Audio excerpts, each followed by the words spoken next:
प्यारे बच्चों, नमस्कार। आज हम कक्षा 11 के विषय नागरिक शास्त्र की खंड 2 राजनीतिक सिद्धांत के अध्याय 6 नागरिकता के बारे में पढ़ेंगे। नागरिकता को किसी राजनीतिक समुदाय की पूर्ण और समान सदस्यता के रूप में परिभाषित किया गया है।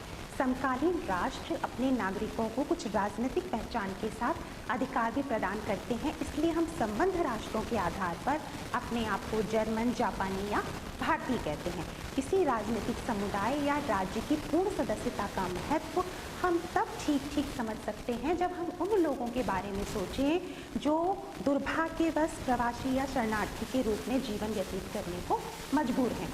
कोई राष्ट्र उनको अपनी सदस्यता नहीं देता, कोई उनको अपनी अधिकारों की सुरक्षा की गारंटी नहीं देना चाहता। वो असुरक्षित हालात में अपना जीवन यापन करते हैं।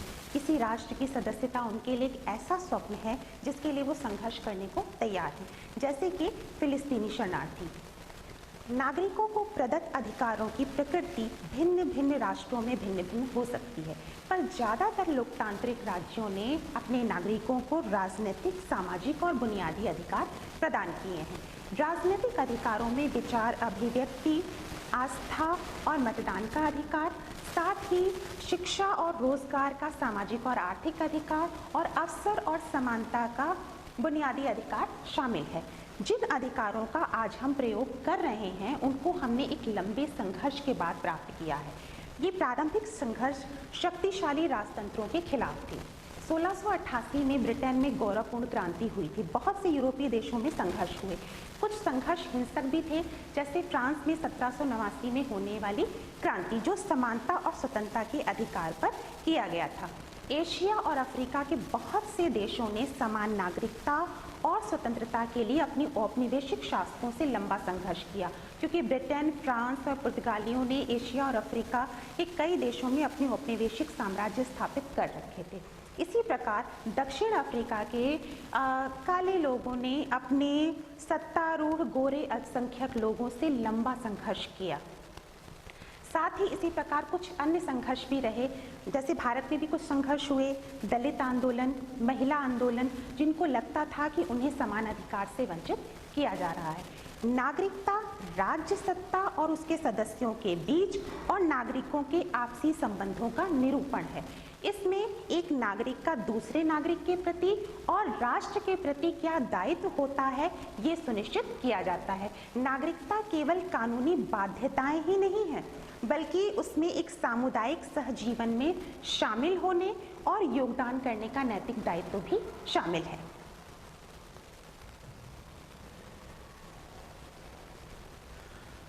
आपने और हमने कभी न कभी बहुत भरी बस या रेल में सफ़र किया होगा, तो हम जानते हैं कि पहले दो लोग जो आपस में अंदर घुसने के लिए एक दूसरे से लड़ रहे होते हैं, अंदर जाकर एक साथ हो जाते हैं और बाहरी लोगों को रोकने की कोशिश में लग जाते हैं, क्योंकि उनको लगता है कि बाहरी खतरे की तरह है, अगर और भीड़ अंदर आएगी तो अव्यवस्था फैल जाएगी और घुटन होगी। यही प्रक्रिया कभी कभी नगर, प्रांत और राष्ट्र में भी चलती है। मुख्यतः जब आजीविका, शिक्षा, स्वास्थ्य जैसी सुविधाएं कम हो, जल, जमीन जैसे प्राकृतिक संसाधनों की कमी हो, तो बाहरी लोगों के प्रवेश को रोकने की मांग उठना स्वाभाविक है। जैसे मुंबई कर के लिए, ये नारा आपने सुना होगा, जो कि इसी का उदाहरण है। एक नागरिक होने का असली अर्थ क्या है? निश्चित रूप से हम अपने देश में आ जा सकते हैं, पढ़ाई कर सकते हैं, आजीविका कर सकते हैं। हमारे देश में मौलिक अधिकारों के तहत अनुच्छेद 19 से लेकर 22 तक स्वतंत्रता का अधिकार दिया गया है, जिसमें अनुच्छेद 19 में 6 प्रकार की स्वतंत्रताएं दी गई हैं। भाषा और अभिव्यक्ति की स्वतंत्रता, आवास की स्वतंत्रता, आजीविका की स्वतंत्रता, आवागमन और भ्रमण की स्वतंत्रता, शांतिपूर्ण प्रतिरोध करने की स्वतंत्रता और समुदाय या संगठन बनाने की स्वतंत्रता। इसमें जो आवागमन की स्वतंत्रता है उसका कामगारों के लिए बहुत विशेष महत्व है, क्योंकि जब लोगों को अपने गृह क्षेत्र में रोजगार नहीं मिलता तो वो दूसरे राज्य में जाते हैं, कभी कभी दूसरे देश में भी जाते हैं।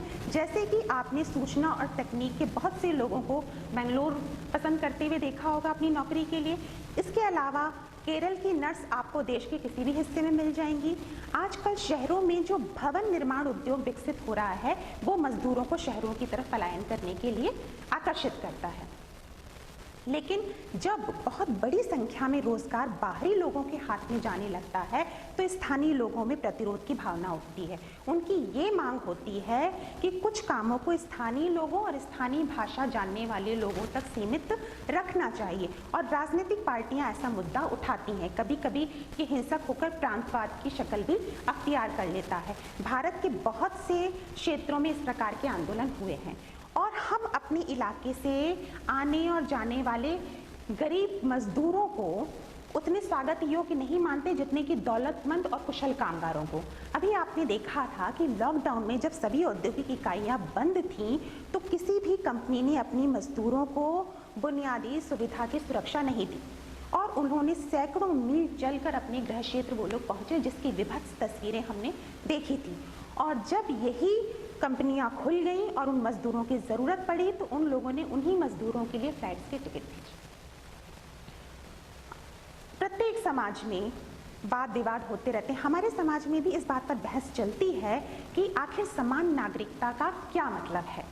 वाद प्रतिवाद होना एक स्वाभाविक प्रक्रिया है।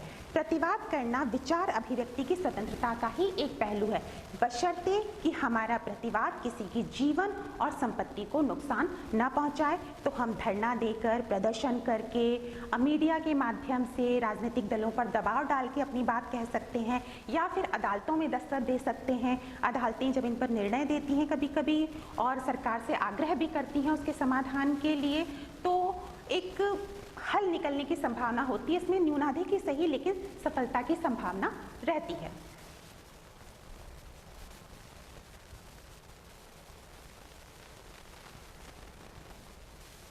प्रत्येक नागरिक को बुनियादी और सुनिश्चित न्यूनतम जीवन स्तर का अधिकार मिलना चाहिए, पर हमारे शहरों में एक बहुत बड़ी आबादी जो झुग्गी झोपड़ियों और अवैध कब्जे पर बसे हुए लोगों की है।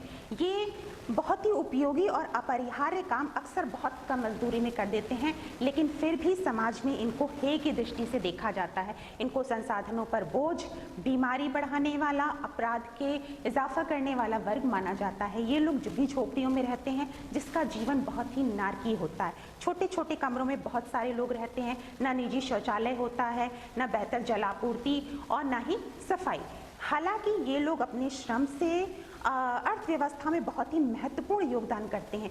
इनका ये अगर ना रहे तो शहरों का जीवन कैसा होगा, आप इसको इस चित्र के माध्यम से देख सकते हैं। इनमें फेरी वाले, सफाई वाले, मजदूर, मिस्त्री और इस नल बनाने वाले, इस तरह के लोग रहते हैं। इन्हीं झुग्गी झोपड़ियों में बेत की बुनाई, कपड़े की सिलाई, रंगाई, छपाई जैसे छोटे मोटे काम भी होते हैं।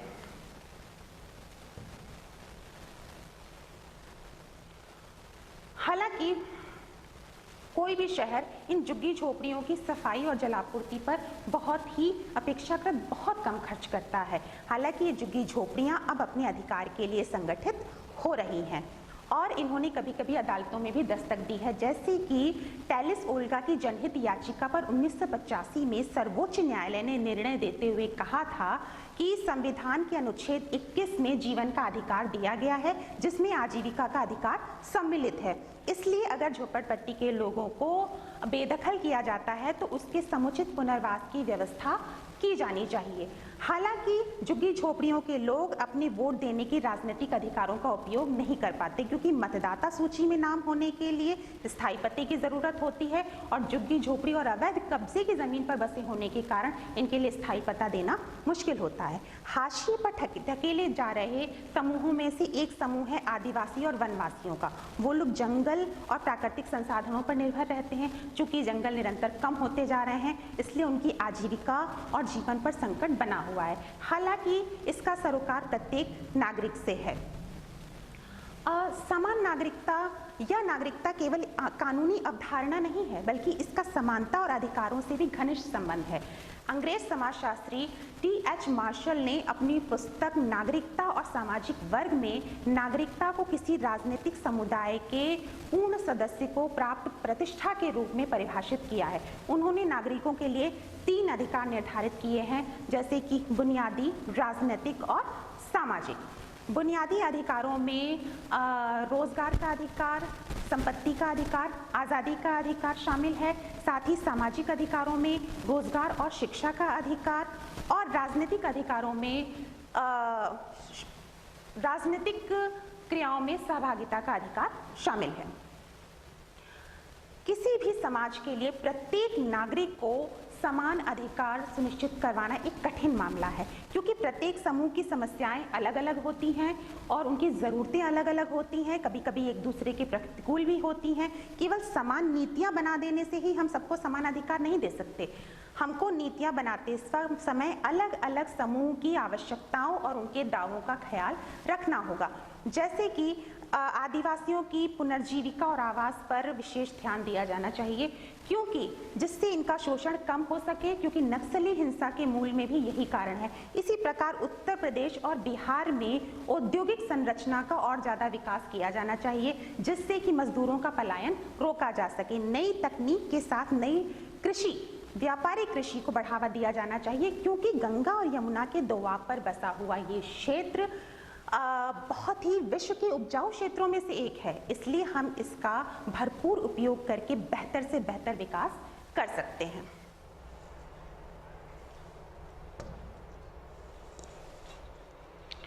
राष्ट्र राज्य की अवधारणा आधुनिक काल में विकसित हुई।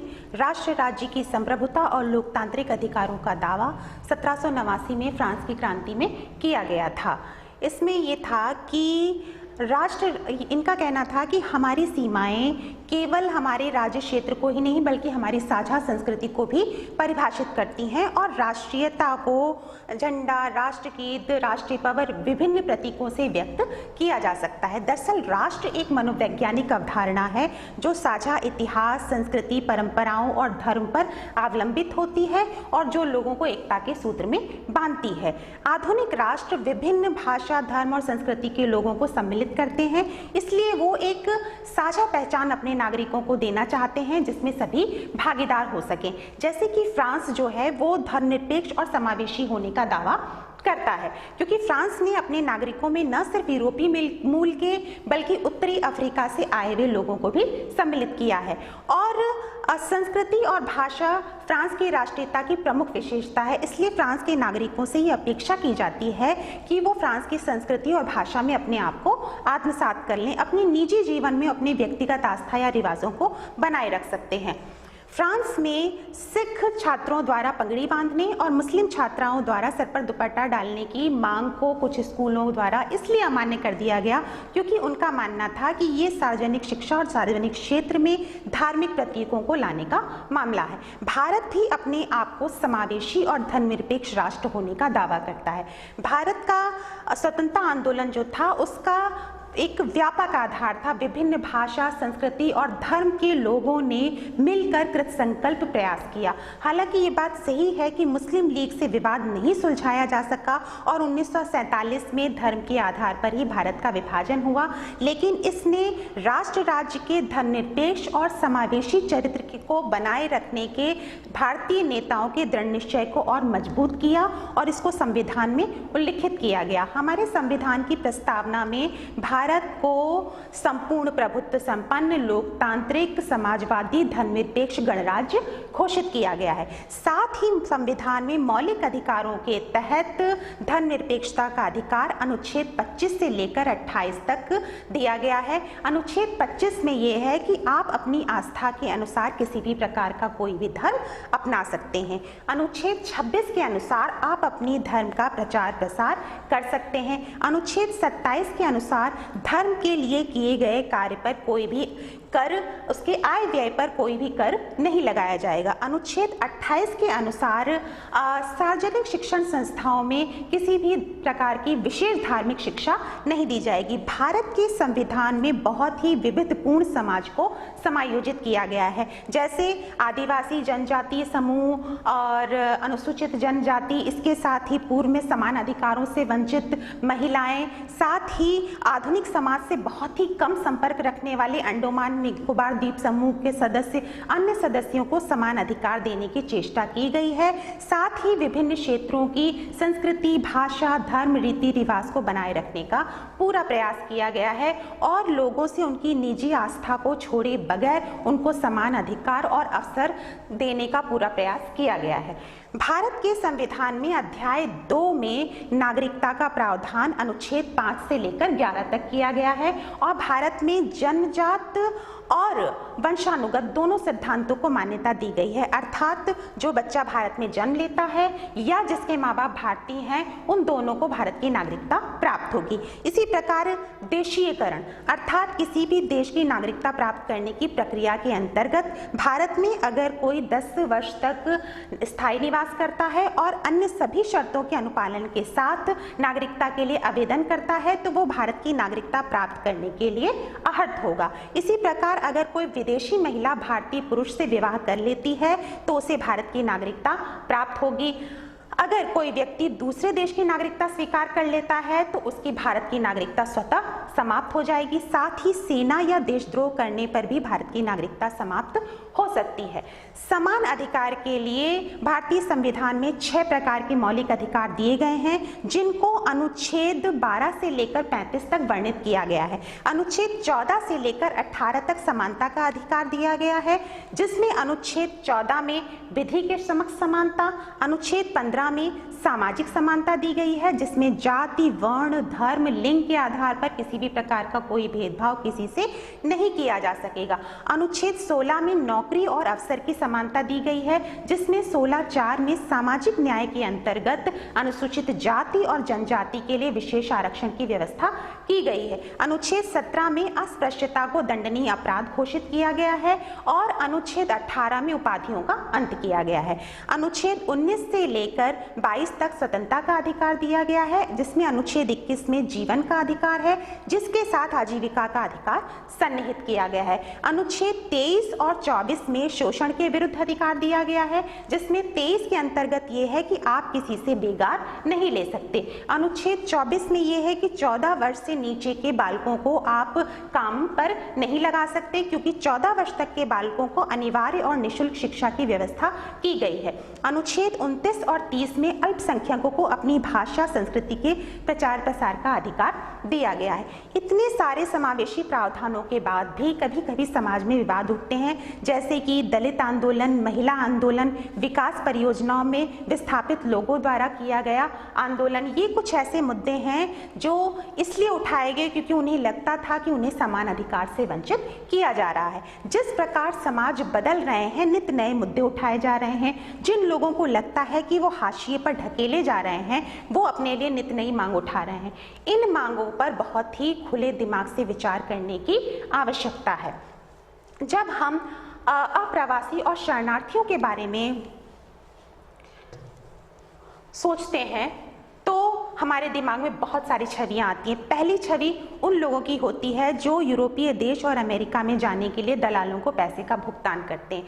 हालांकि ये जोखिम भरा कार्य है, लेकिन फिर भी लोग अपने लाभ या आजीविका के लिए प्रयासरत रहते हैं। दूसरी छवि उनकी है जो युद्ध, अकाल और उत्पीड़न से विस्थापित हो गए हैं, जैसे कि सूडान के डरफर क्षेत्र के शरणार्थी, बर्मी शरणार्थी, बांग्लादेशी शरणार्थी, फिलिस्तीनी शरणार्थी।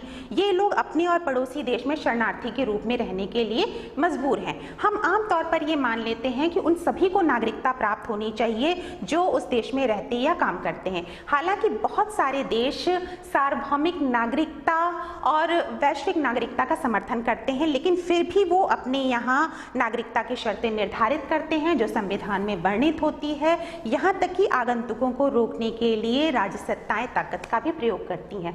लेकिन फिर भी बाढ़, दीवार, प्रतिबंध के बावजूद भी प्रतिवर्ष बड़े पैमाने पर देशांतरण होता है। जो लोग युद्ध, अकाल या उत्पीड़न से विस्थापित हो जाते हैं और कोई राष्ट्र उनको सदस्यता नहीं देता, जो अपने राज्य में वापस नहीं आ पाते हैं, वो शरणार्थी या प्रवासी के रूप में जीवन जीने के लिए मजबूर होते हैं। वो कानूनी तौर पर कोई काम नहीं कर सकते, अपने बच्चों को पढ़ा लिखा नहीं सकते, संपत्ति नहीं खरीद सकते। ये इतनी विशाल और बड़ी समस्या है कि संयुक्त राष्ट्र संघ ने इसके लिए एक अलग उच्चायुक्त नियुक्त किया है। आखिर कितनी संख्या में हम नागरिकों को अंगीकार कर सकते हैं, ये भी एक बड़ा मामला है, क्योंकि बहुत से देश युद्ध और उत्पीड़न से विस्थापित लोगों को अंगीकार करने की नीति रखते हैं, लेकिन फिर भी कोई देश प्राकृतिक संसाधनों के मद्देनजर या सुरक्षा के संदर्भ में एक अनियंत्रित भीड़ को स्वीकार करना नहीं चाहेगा। रोहिंग्या शरणार्थियों के मुद्दे को हम इस संदर्भ में देख सकते हैं। हालांकि 1959 में भारत ने दलाई लामा और उनके अनुयायियों को शरण दी थी। भारत की लगभग सभी सीमाओं से बाहरी लोगों का प्रवेश हुआ है। दरअसल है क्या कि आज भी राज्यों की सीमाएं युद्ध और राजनीतिक विवादों के द्वारा निर्धारित की जाती हैं, और राजनीतिक विवादों में घिरे हुए लोग जब अपनी राजनीतिक पहचान खोते हैं तो फिर वो शरणार्थी बनने के लिए मजबूर हो जाते हैं। इस समस्या के समाधान के लिए प्रत्येक राष्ट्र को मिलकर अपने निजी स्वार्थ से ऊपर उठकर इसके समाधान को खोजना होगा। हालांकि हम वैश्विक नागरिकता की अवधारणा के बारे में भी सोच सकते हैं। वर्तमान में विश्व का संकुचन हो रहा है। विभिन्न संचार माध्यमों जैसे इंटरनेट, मोबाइल, टेलीफोन आदि के द्वारा हम एक दूसरे के बहुत करीब आ रहे हैं। पहले विश्व में घटित किसी घटना का समाचार हमको काफ़ी दिन बाद मिलता था, मगर आज विश्व में घटित किसी भी घटना से हम तत्काल अवगत होते हैं और एक साझे सरोकार और सहानुभूति विकसित होती है। जैसे कि 2004 में जब दक्षिण एशिया के कई राष्ट्रों में सुनामी आई थी, तो पूरे वैश्विक समाज में सहानुभूति और सहायता का भावोद्गार उमड़ा था। इस भावना को और ज्यादा मजबूत किया जाना चाहिए और विश्व नागरिकता की दिशा में सक्रिय होना चाहिए, क्योंकि इससे हम उन समस्याओं का समाधान ज्यादा बेहतर ढंग से ढूंढ सकते हैं जिनसे कोई भी एक अकेला राष्ट्र नहीं निपट सकता, जैसे कि प्रदूषण की समस्या, आतंकवाद की समस्या या फिर शरणार्थियों की समस्या। आज मानव की दुष्प्रवृत्तियों, स्वार्थ, लोभ, लालच, अभिमान ने मानव समाज को जाति, वर्ण, धर्म, लिंग न जाने कितने स्तरों में विभाजित कर रखा है। 1950 के दशक में संयुक्त राज्य अमेरिका के दक्षिणी राज्यों में काली और गोरी आबादी के बीच व्याप्त विषमताओं के कारण बहुत सारे नागरिक आंदोलनों का प्रादुर्भाव हुआ था। इस विषमताओं का कारण था पृथक्करण कानून, जिसने अश्वेत लोगों को बहुत सारे सामाजिक और राजनीतिक अधिकारों से वंचित कर रखा था। यहाँ तक कि सार्वजनिक स्थानों जैसे कि उद्यान, होटल, रेस्टोरेंट, बस आदि में उनके लिए अलग स्थान निर्धारित किए जाते थे। इन आंदोलनों के अग्रणी नेता थे मार्टिन लूथर किंग। उन्होंने पृथक्करण कानून के खिलाफ 3 अकाट्य तर्क दिए थे। उनका कहना था कि आत्मगौरव और आत्मसम्मान के सिद्धांत पर प्रत्येक जाति और वर्ण का अधिकार है। दूसरा, ये राजनीति के चेहरे पर सामाजिक कोढ़ की तरह है, क्योंकि ये उन लोगों को गहरे मनोवैज्ञानिक घाव देता है जो कि इसका शिकार हैं। तीसरा, ये देशव्यापी हित में लोगों को एक दूसरे के सहयोग करने से रोकता है। जैसे कि अमेरिका में बेसबॉल टीम टूट गई, लेकिन अधिकारियों ने अश्वेत नागरिकों को स्वीकार नहीं किया। मार्टिन लूथर किंग ने अपने आंदोलन को अहिंसक और शांतिवादी बनाए रखने का आह्वान किया था। उनका कहना था कि हमें अपने आंदोलन को हिंसा में डालकर पतन पर अग्रसर नहीं होने देना है। अगर हम मनुष्य की सद्प्रवृत्तियों जैसे कि प्रेम, दया, सहयोग, करुणा को ज़्यादा विकसित करें तो आप देखेंगे कि बहुत सी सामाजिक और मानवीय समस्याओं का समाधान तो तुरंत ही निकल आएगा। लेकिन हम अपनी उलझनों में इतने उलझे हुए हैं कि हमें शांतिपूर्ण या एक स्वार्थ से ऊपर उठकर सोचने के लिए शायद हम तैयार ही नहीं हैं। हम इतने व्यस्त हैं कि अस्त व्यस्त हो गए हैं। धन्यवाद।